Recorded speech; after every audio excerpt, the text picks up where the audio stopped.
monde, écoute bien ce message. Il n'y a pas d'enfant, il n'y a pas de grande personne. Ce message concerne tous les êtres humains de la terre. Le diable que nous évitons et que nous nous mettons dans les conditions afin qu'il ne puisse pas nous atteindre, dans ce message, Dieu veut nous faire comprendre pourquoi le diable veut nous atteindre. Parce que lui, sa mission, c'est de détruire la race humaine.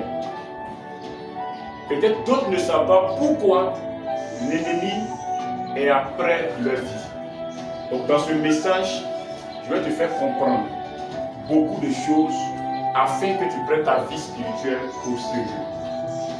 Mais d'abord, sachez ici, c'est la première partie du message. Le dimanche prochain, nous allons attaquer la deuxième partie. Écoutez bien le thème. Le diable attaque ce qui brille.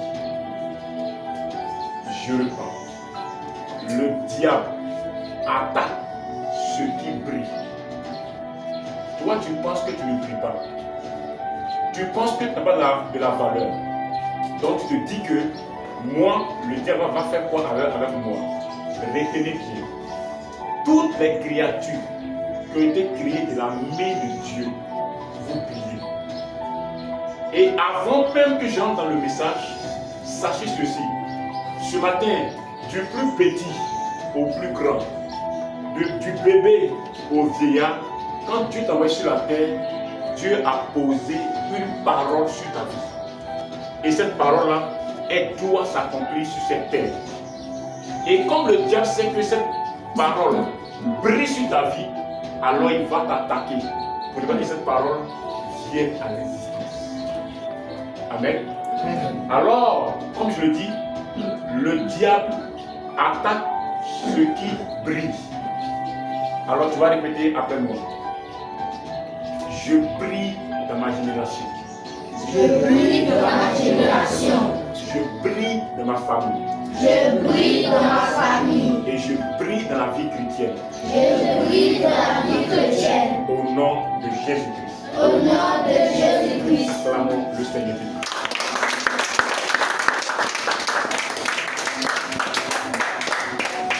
Il y aura des passages bibliques au fur et à mesure que je vais les donner. Mais il y a d'abord, je veux que tu saisisses le message. Qu'on s'assoie bien dans notre siège. On se concentre. Et j'aimerais qu'on ne tombe pas aujourd'hui. On soit vraiment disposé. On écoute le message. C'est très important pour ton âme. Bien-aimés frères et sœurs en Christ, si vous êtes combattus, c'est que vous représentez une menace pour le royaume des ténèbres. Si toi, tu es combattu parce que tu as décidé d'être chrétien ou chrétien, en réalité, c'est parce que tu es une menace pour le royaume des ténèbres. Alors le diable sait que si le frère Jacques commence à faire les choses que Dieu lui demande, quand le diable verra aussi que l'homme de Dieu, l'évangéliste Bretou Jean-Marc, commence à donner des révélations pas possibles, alors qu'est-ce qu'il fait? Il va s'élever contre ta vie. Essayer de faire quoi? Te combattre afin que ce que Dieu a mis en toi ne puisse pas être exposé à la lumière du monde. Alléluia. Amen. Et c'est en cela que chacun de nous consiste une menace pour le royaume des ténèbres. Beaucoup parmi nous ne comprennent pas les combats qu'ils vivent. Ah, mais pourquoi moi je vis ceci? Pourquoi c'est moi? Alléluia. Et beaucoup parmi nous se disent, ah, ça ne va pas. Donc il y a assez de plaintes. Pourquoi c'est moi? On est beaucoup sur la terre, mais pourquoi c'est moi? Pourquoi tant d'attaques à ma personne? Pourquoi c'est moi on me renvoie? Pourquoi c'est moi on me fait ça? Pourquoi et pourquoi? Assez de plaintes dans la vie des chrétiens. Alléluia. Pourquoi tant d'obstacles à ma vie? Mais ce matin, je vais te dire une chose. Chacun de nous doit comprendre. nous avons compris une chose. La chose est la suivante.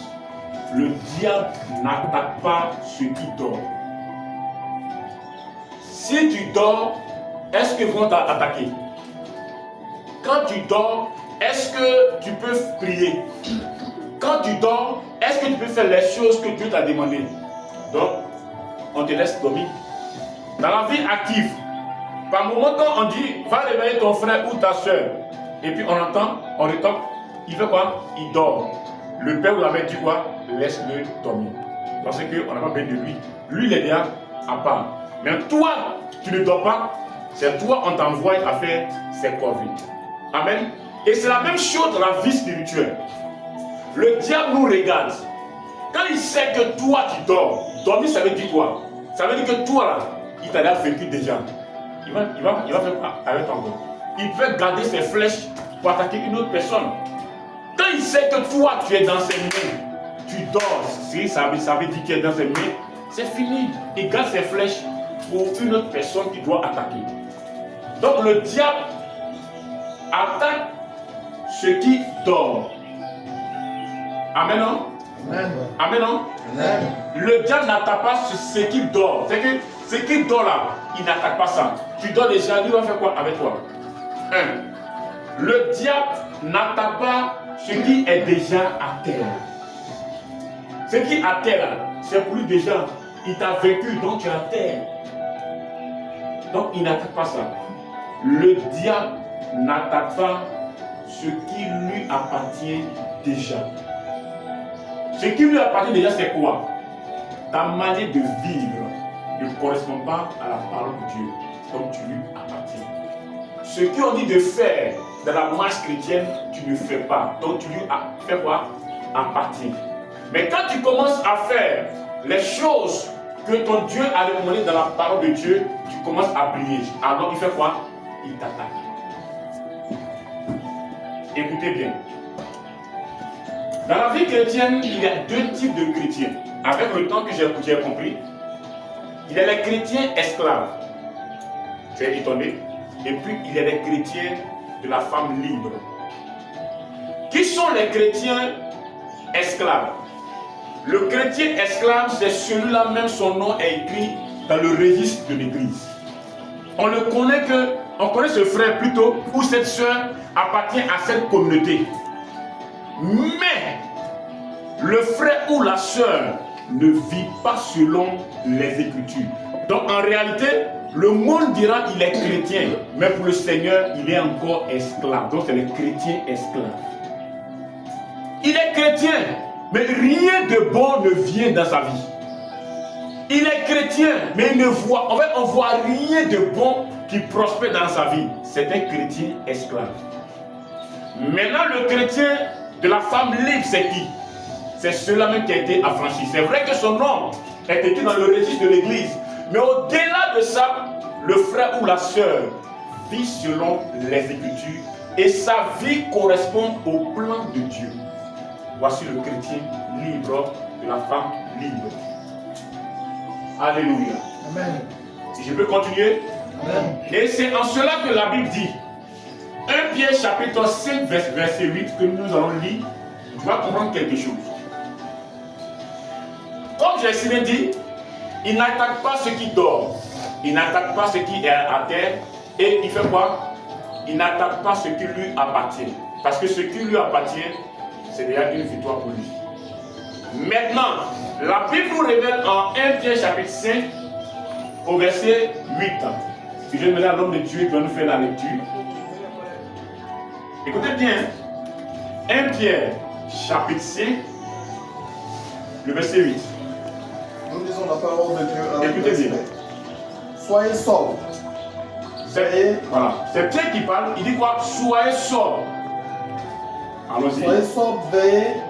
Votre adversaire, le diable, rôde comme un lion rugissant, cherchant qui il dévorera. Amen. Merci Seigneur. Donc vous voyez, il dit soyez sobres, soyez discrets. Et veillez. Veillez où? Veillez dans votre vie chrétienne. Veillez dans la prière.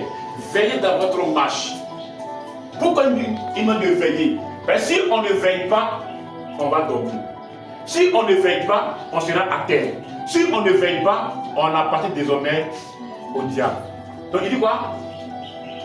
Soyez sobre, discret, veillez. Donc veille sur ta vie chrétienne. Et puis il précise, votre adversaire, on a un seul adversaire.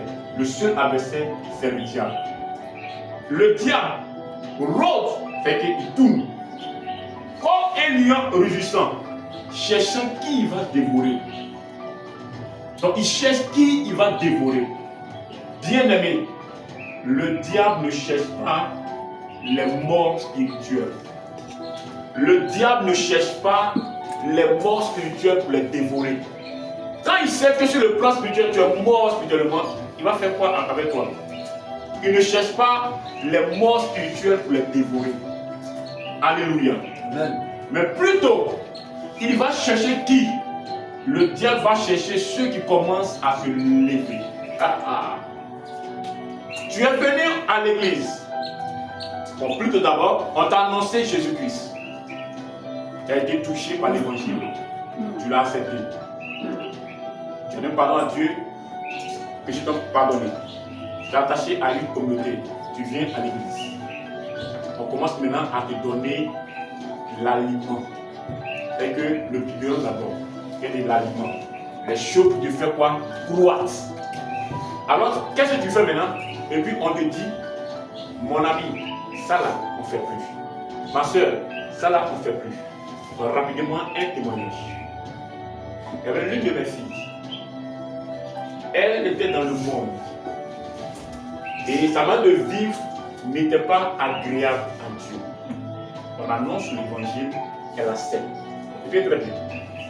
Et qu'elle accepte le Seigneur, elle commence à venir à l'église.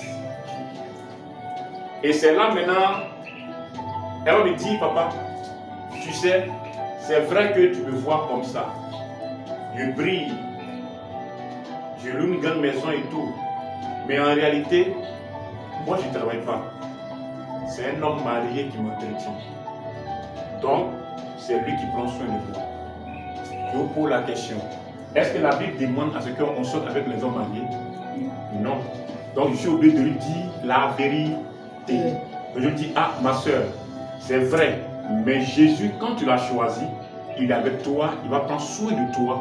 Tout ce que tu as besoin, demande-lui. C'est pourquoi la Bible dit, il est notre époux. On est l'époux sur le plan spirituel.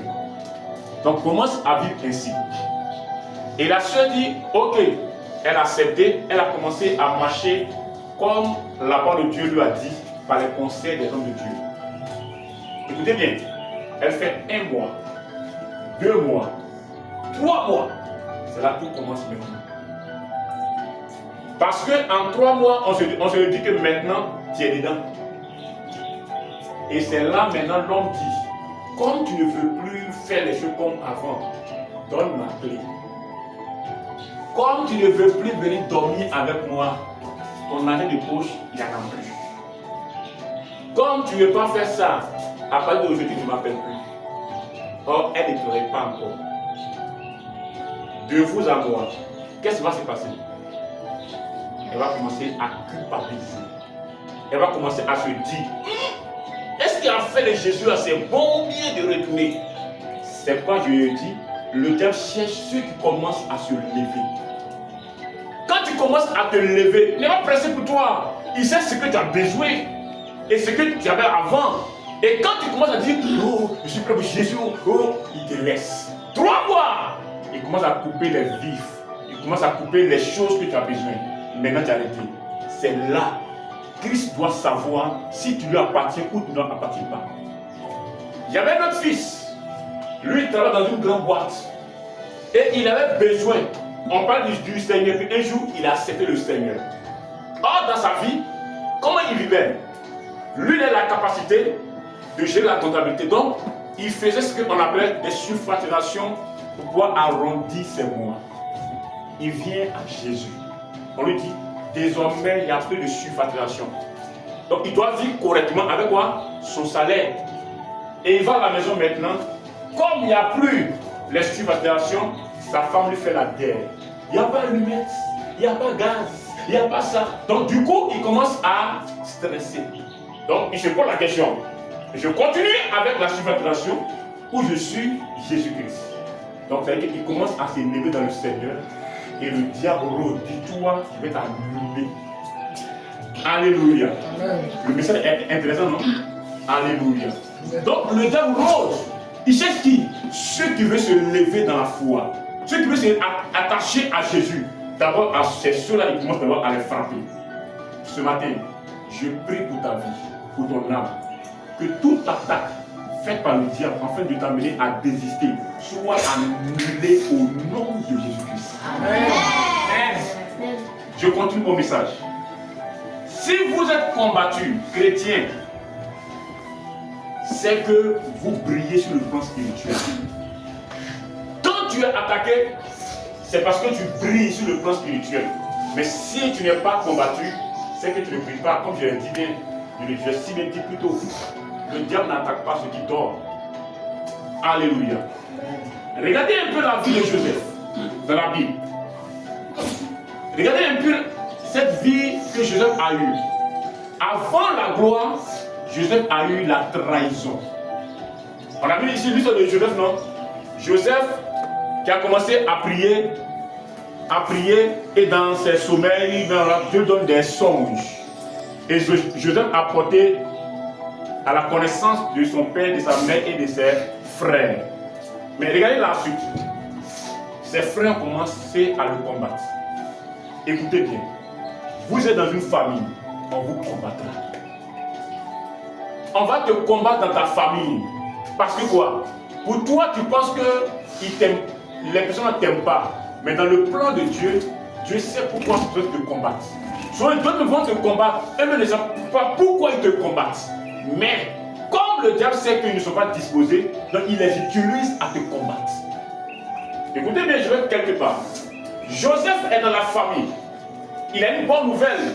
Si Joseph, il est béni, ses frères, ils ne vont pas avoir aussi. S'il commence à devenir milliardaire, est-ce qu'il va avoir donné à ses frères? C'est pourquoi je dis, avant la gloire, il y a la trahison dans toutes les familles. Il y a la trahison même avec tes amis. Joseph a été pris parce qu'on dit quoi? Toi, tu rêves trop, non? Ton affaire de gloire là, en met fin. Ils l'ont pris, ils l'ont jeté dans le puits. Après un peu encore, le puits a dit non, mais c'est pas la peine. Voici les machins maniques qui passent, qui vont en Égypte. Ils l'ont levé du puits et ils ont fait quoi? Leurs frères de propre sang, ils l'ont vendu. Vendu par les pieds des temps. Ils vont te trahir dans ta marche. Même dans ta famille, ils vont te trahir. Même dans ton foyer, ils vont te trahir. Mais souvent, ces choses permettent pour que tu puisses comprendre qui tu es réellement. Arrive pour que tu puisses savoir qui tu es réellement. Et avant la gloire, Joseph a été trahi. Toi aussi, avant la gloire, tu seras trahi. Avant le palais, il aura la prison. Joseph, quand il est arrivé en Égypte, il allait chez qui d'abord? Chez Potiphar, le chef des gardes. Et de là maintenant, la femme de Potiphar a menti sur lui en disant que Joseph voulait coucher avec elle. Or en réalité, c'est faux. Et le mari, c'est la femme, c'est pas à comprendre. Il a fait quoi? Il a pris Joseph, il l'a mis dans la prison. Alléluia. Amen. C'est en cela que je dis, avant le palais, tu seras en prison. Excusez-moi de le dire. Quand j'ai commencé ce ministère, au départ, je ne voulais pas que je fasse le ministère enseigné. Toutes les paroles ont été dites. C'était un temps de prison pour moi. Parce que ma famille, mes frères, mes soeurs, ou mes amis qui devaient être avec moi, ont dit, toi, on va te mettre dans la prison. Et la prison, c'est un moment où chacun de nous commence à cogiter. Est-ce que Dieu m'a appelé? Est-ce que je suis enfant de Dieu? Donc avant ton palais, tu vas passer dans la prison. Alléluia. Amen. Alors, pourquoi ces choses arrivent? Pourquoi ces choses sont aussi arrivées à Joseph? Parce que Joseph portait un grand rêve. Et chacun de nous ici porte une grande destinée en lui. Amen. Chacun de nous a une grande gloire. Et c'est à cause de cette gloire que l'ennemi te combat jour et nuit. En passant par ta famille, par tes frères, par tes amis, par tes connaissances, il passe par tous les moyens. Il dit celui-là, celle-là ne doit pas être accompli, je dois l'arrêter. Mais moi je refuse que ces choses aillent dans ta vie au nom de Jésus-Christ. Amen. Au nom de Jésus-Christ. Amen. Nous allons entrer dans les Écritures encore sur l'histoire de Joseph. Genèse chapitre 37, verset 8. Regardez ce que la Bible a dit. Genèse chapitre 37, verset combien? 8. Donc vous suivez bien. C'est très bon. Genèse. C'est l'Ancien Testament, le premier livre de l'Ancien Testament. Genèse chapitre 37, le verset 8. Regardez ce que la Bible dit. Nous lisons la parole de Dieu Ensuite, avec respect. on écoute bien ce que la Bible dit. Genèse 37, verset 8. Ses frères lui dirent, est-ce que tu régneras sur nous? Est-ce que tu nous gouverneras? Et ils le haïrent encore davantage à cause de ses songes et à cause de ses paroles. Merci Seigneur, Amen. nous bénisse. Amen. Voici ce que la Bible dit. Ses frères, comme je l'ai déjà dit, ta famille, tes amis, tes collègues, savent qui tu es. Mais à cause de ce qu'ils savent, alors ils vont commencer à te combattre. Et ses frères ont commencé à lui poser la question. Donc toi, petit coin, tu vas régner sur nous. Donc toi, tu vas nous gouverner. Et les gens, et pas les gens, ses frères ont commencé à haïr encore davantage Joseph. Toi aussi, c'est parce que tu as une étoile qui brille. Et lorsque ton étoile commence à briller, l'enfer se lève contre toi. Est-ce que tu peux comprendre? Quand ton étoile commence à briller, et parce que ton étoile brille, l'enfer se lève contre toi. Chacun de nous ici, quand Dieu t'a envoyé sur la terre, Dieu sait qu'un jour tu dois être accompli. Et l'enfer, que moi j'appelle la plus grande poubelle spirituelle, qui doit recevoir les âmes qui ne vont pas faire la volonté de Dieu, dans le spirituel commence à te réclamer. Je veux celui-là, je veux celle-là, je veux. Donc quand lui commence à te réclamer, c'est un message qu'il donne à celui qui existe de manière spirituelle, le diable. Le diable aussi commence aussi à mettre ses œuvres en pratique afin que tu puisses tomber et que tu partes en enfer. Écoutez bien, lorsque ton étoile brille, l'enfer se lève en page. Beaucoup parmi nous, en ce jour, sont beaucoup attaqués. C'est faux? Quand je parle des attaques, ne voyez pas uniquement sur le côté physique, il y a aussi le côté spirituel. Je vais vous faire une confidence en ce matin sur ma vie. La vie chrétienne que j'ai, le ministère que nous avons aujourd'hui est beaucoup combattu. Et même des musulmans qui m'approchent et qui me disent, toi, fais attention. Lors de leur tabaski, je passais un boutiquier de surcroît, musulman, mauritanien, qui m'interpelle. Il dit, pasteur, comment tu vas? Il dit, oui, papa, je vais dire. Écoutez bien ce qu'il dit. Vous ne savez pas ce qui se passe dans le monde spirituel. Il me regarde et il me dit, toi, je vois une chose qui est sur toi, une couverture qui est sur toi. Il m'a dit clairement, sans détour, que s'il n'y avait pas cette couverture il y a longtemps, toi, on parlait de toi. Et mais pourquoi? Il dit, mais le mot briller n'a pas pu dire ça, mais il a dit simplement, les gens en veulent à ta vie. Même dans le spirituel, ils font certaines choses, mais ça échoue. Parce que sur ta vie, il y a une couverture que moi je vois. Vous pensez que le diable joue avec vous. Souvent même vous priez. Ah, je suis fatigué. Je suis comme ça. Non, il sait que si celui qui commence à prier, c'est pas bon pour moi. Il sait que si Moda commence à prier, c'est pas bon. Donc qu'est-ce qu'il fait? Ses œuvres, la distraction. Ne jouez pas. Le diable attaque pas ce qui dort, mais il attaque ce qui brille. Toi, tu brilles. C'est pourquoi il amène ton esprit à t'attacher au monde, aux musiques mondaines, à t'attacher aux choses qui n'ont pas de valeur. Donc il t'amène à t'attacher à ça. Et pendant que tu prends ton plaisir dans ça, tu es en train de partir à l'enfer. Parce que l'enfer s'est levé contre toi, il te réclame. Alléluia. Amen. Beaucoup parmi nous sont attaqués, physiquement comme spirituellement. Parce que vous aviez une grande destinée. Parce que vous priez beaucoup. Parce que vous gênez beaucoup. Parce que vous voulez la sainteté et vous vivez la sainteté. Alors, il s'élève contre toi. Pourquoi tu pries? Pourquoi tu gênes? Pourquoi tu fais la sainteté? Pourquoi et pourquoi? Alors, il te combat. Il te combat sans relâche. Alléluia. Ce sont ces choses-là qui le dérangent. Parce que tu gênes beaucoup, parce que tu pries beaucoup, parce que tu cherches la sainteté, à un point, tu as une grande destinée, alors cela dérange le diable au pisement. Alléluia. Amen. On va prendre Matthieu chapitre 5, verset 14. Est-ce que la Bible a dit tout à l'heure? Donc, le temps que l'homme de Dieu trouve le passage, écoutez ceci. Le diable attaque la lumière. Est-ce que tu sais ça? Toi et moi, nous sommes la lumière. Et je dis quoi? Le diable attaque quoi? La lumière. Voilà ce que Jésus va dire en Matthieu chapitre 5 au verset 14. Jésus va dire quelque chose. Écoutez très bien. Matthieu 5, verset 14. Nous lisons la parole de Dieu avec respect. Écoutez bien. Vous êtes la lumière du monde. Pause.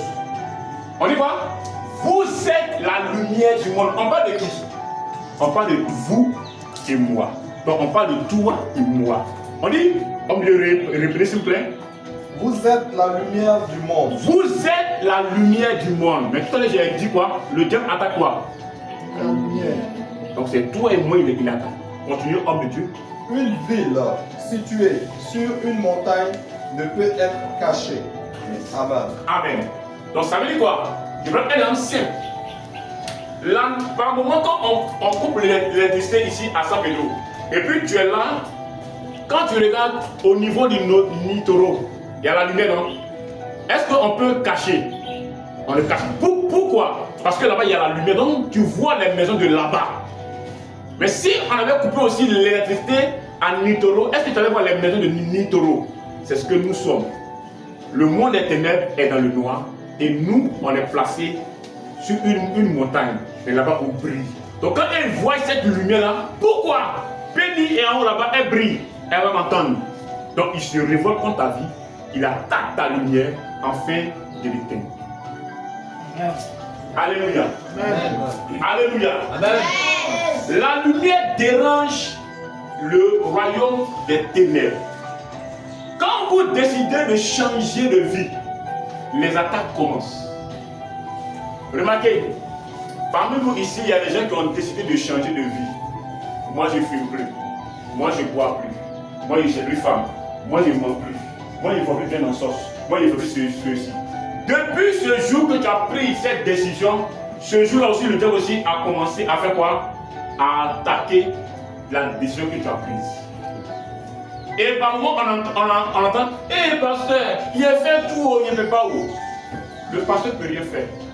La plus grande, je dirais plutôt, le plus grand pouvoir pour un chrétien de rentrer vraiment dans les grandes choses d'abord, c'est la décision. Tant que tu ne décides pas, il faut avoir un pasteur le plus onctionné. L'onction verse comment? Il va payer pour toi. Mais si toi tu vas décider, c'est comme si tu n'as rien fait. C'est comme s'il vient, il te lave un vêtement. Plutôt, il vient donner des nouveaux vêtements. C'est bien propre. Mais si ton corps n'est pas propre, un jour, ça va cacher. 2 jours, 3 jours, on va sentir que en bas là, c'est pas propre. Donc ça devient quoi? Une odeur. Donc la décision, c'est que tu te laves pour que le pasteur ou Dieu te donne des vêtements. Alléluia. Amen. Amen. Donc, la lumière dérange le rang des ténèbres. Alors, quand vous décidez de changer de vie, les attaques commencent. Quand vous décidez d'arrêter le péché, les tentations augmentent. Certainement qu'il y avait une fille là que tu voulais. Et quand tu t'es converti net, c'est là qu'elle dit, ah mon ami, il y a longtemps, hein, et elle te donne des signaux pour dire que je suis prête. Vous pensez que le Dieu est prêt pour vous laisser? Ou ça aussi, tu dis, bon, moi j'arrête l'alcool. Et c'est là maintenant un ancien ami de longue date. Il vient à sa maison, il dit, oh, tu as où ça? Tout le monde, à l'équinoxe, on va mouler un peu. Amen. Et toi maintenant, dans ton esprit, tu vois les casiers et les vins moussés. Oh, tu as dit au Seigneur, moi je ne bois plus. Et puis, on te présente en live les vins mousseux. Tu fais quoi? La vie chrétienne, je le dis toujours, elle n'est pas facile pour celui qui n'a pas encore décidé. Mais elle est facile pour celui qui a décidé. Amen. Amen. Donc quand vous décidez d'arrêter le péché, les tentations augmentent. Quand vous décidez de servir Dieu sérieusement, c'est là encore, ça monte encore. Les oppositions se multiplient.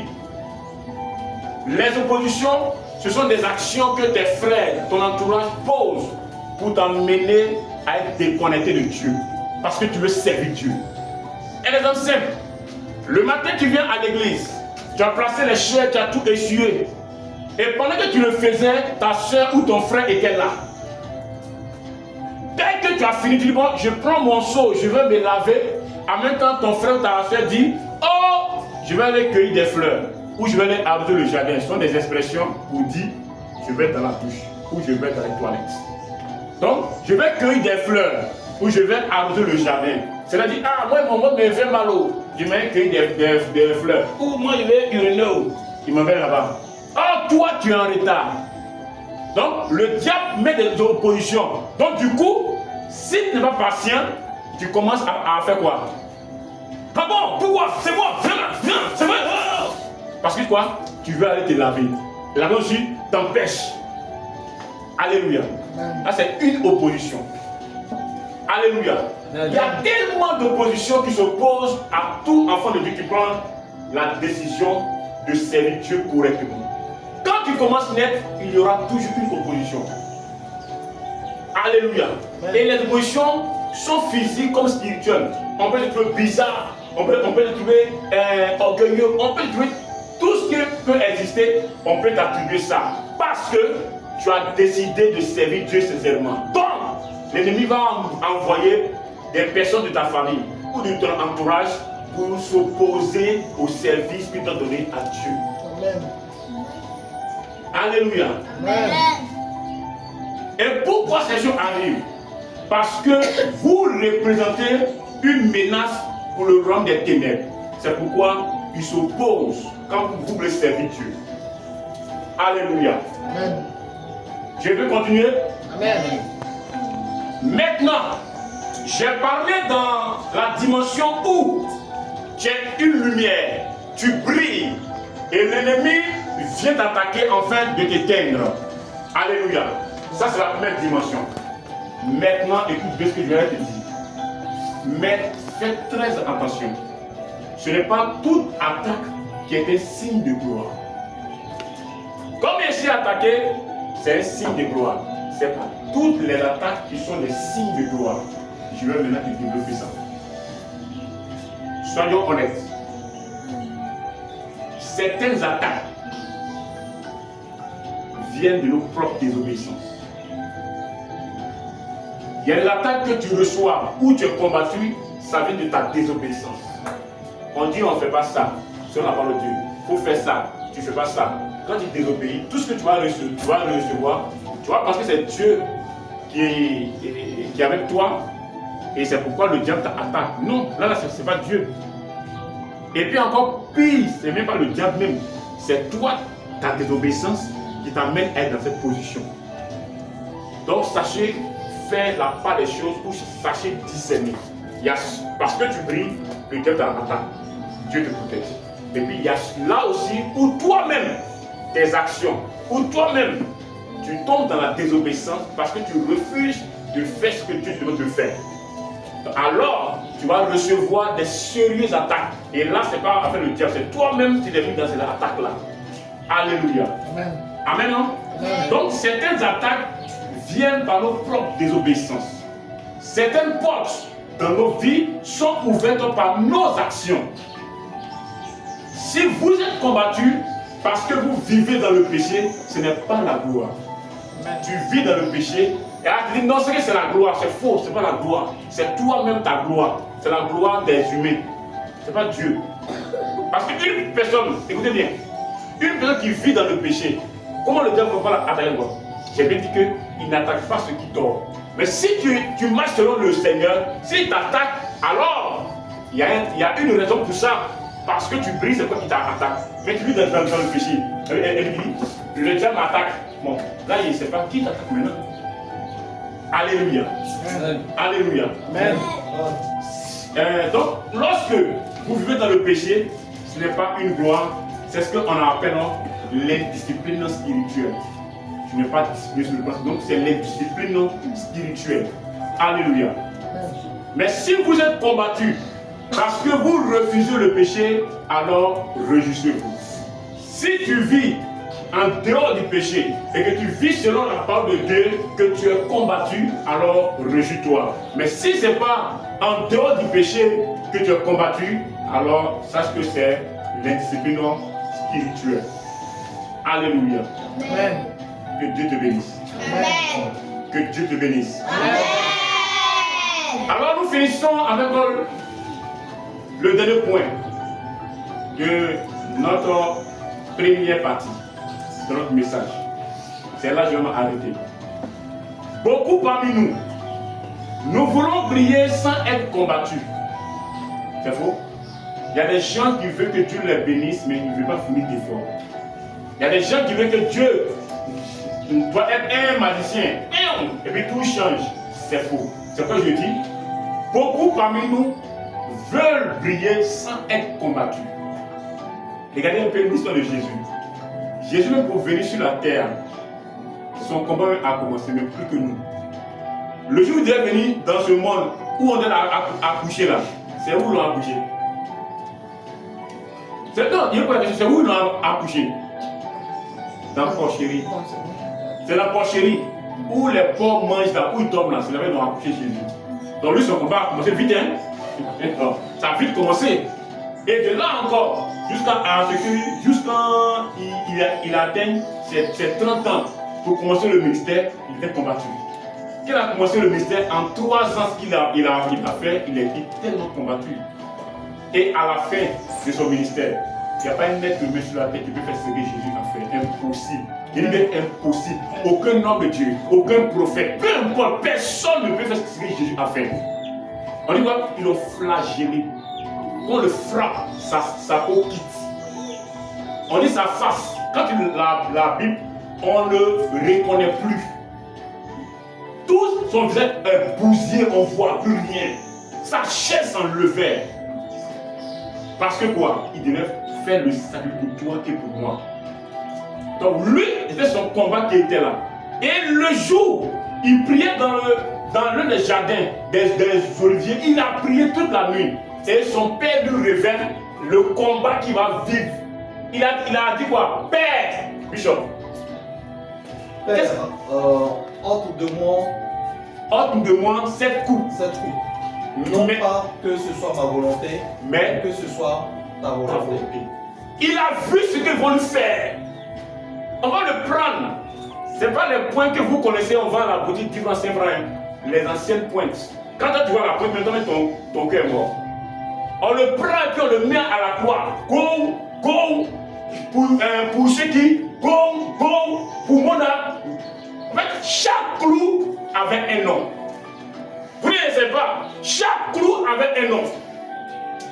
On met sur son pied, go pour le pasteur ange. Chaque clou avait un nom. Et il criait comme un enfant. Parce que quoi? Il voulait accomplir la mission. Dans son combat là, on doit l'attraper, le frapper, le tuer à la croix. Et quand il est mort, le 3e jour, qu'est-ce qui s'est passé? Il a été ressuscité. Et on dit la Bible dit quoi? Il est assis où ça? au grand marché. Il est assis où ça? À la droite du Père. Donc toi aussi, tu dois être aussi à la droite du Père. Parce que nous sommes co-héritiers avec Christ. Donc nous aussi, on doit accomplir la mission pour que demain, quand on quitte la terre, on doit être aussi à la droite du Père, là où Jésus est. C'est pourquoi le diable nous combat. Il sait que si demain, tu as quitté la terre avec une bonne vie, ici, en fait, ça là, c'est, on ne peut pas même tricher même. Il sait que si tu quittes la terre avec une bonne vie, automatiquement tu vas à la droite du Père, comme Jésus est assis là-bas aussi. Alléluia. Et la Bible dit quoi? Dans le livre de l'Apocalypse, quand on va arriver là-bas, il y aura quoi? Une fête. Les noces de l'agneau. On appelle ça les noces de l'agneau. Avec que vous partez, non, il y a anniversaire, il y a baptême là, là-bas. Ceux qui vont marcher, puis qui vont arriver chez Jésus là-bas, qui vont vivre, ils vont aller dans le royaume céleste là. Quand on va arriver là, pour nous recevoir, c'est comme si tu avais ton exemple, pour te recevoir. La Bible dit en Apocalypse 7, il dit quoi? J'ai vu une table longue. Tellement c'est gens qui parlaient, c'est dressé. Tellement c'était long, il dit qu'il ne voyait pas l'extrémité de la table. Je vois des couverts qui étaient là et des couronnes qui étaient à côté. C'est pour dire quoi? C'est pour te couronner. Donc l'époux, tu ris non? Ben, ça te plaît. L'époux t'attend. Regardez ce Dieu-là. Il t'attend là-bas. Il dit, ah, ma fille, elle doit venir. Mon épouse doit venir. Donc il a mis votre couvert. Il a mis ta couronne et puis il a habillé. Il nous attend. Quand vous rentrez comme ça, là, les anges, pam, pam, pam, pam, pam, pam. Pourquoi? Parce qu'on est rentré. Et quand on rentre, il dit installez-vous comme des princes et des princesses. On doit manger. C'est pas votre foutu pourricien ou bien l'électricien. C'est la vraie nourriture là-bas. Alléluia. Acclame le Seigneur. C'est la vraie nourriture là-bas. Et ce festin-là, ça s'appelle les noces de l'agneau. Alléluia. Tu veux rater? Tu veux rater ça? Donc applique-toi dans la vie spirituelle. Alléluia. Donc beaucoup parmi nous veulent briller sans être combattus. Nous voulons l'onction sans l'épreuve. Pourquoi? Pourquoi? Non. Toute onction, il y aura une épreuve. Nous voulons la couronne sans la croix. Jésus voulait la couronne quand il allait à la croix. Toi aussi tu veux la couronne mais tu veux pas la croix. Nous voulons la victoire sans le combat. Mais écoutez ceci. En 2 Timothée 3, verset 12. On peut nous lire ça, Bishop. 2 Timothée 3, verset 12. Écoutez ceci. Écoutez bien ce que la Bible dit. Or, tous ceux qui veulent vivre pieusement en Jésus-Christ seront persécutés. C'est clair. Amen. Donc si tu veux bien vivre en Jésus-Christ, tu veux vivre pieusement, mais la Bible dit quoi? Tu seras persécuté, tu seras combattu. Je sais pas, moi je le dis, la Bible dit clairement. Donc bien aimé, si tu veux la couronne, tu seras persécuté. Tu veux la victoire, tu seras persécuté. Tu veux l'onction, tu seras exécuté. Et c'est biblique, c'est normal et c'est spirituel. Alors, si personne ne vous attaque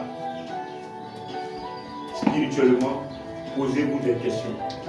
Est-ce que je suis encore une menace pour le royaume des ténèbres? Que Dieu te bénisse. À dimanche prochain. Amen. Acclame le Seigneur.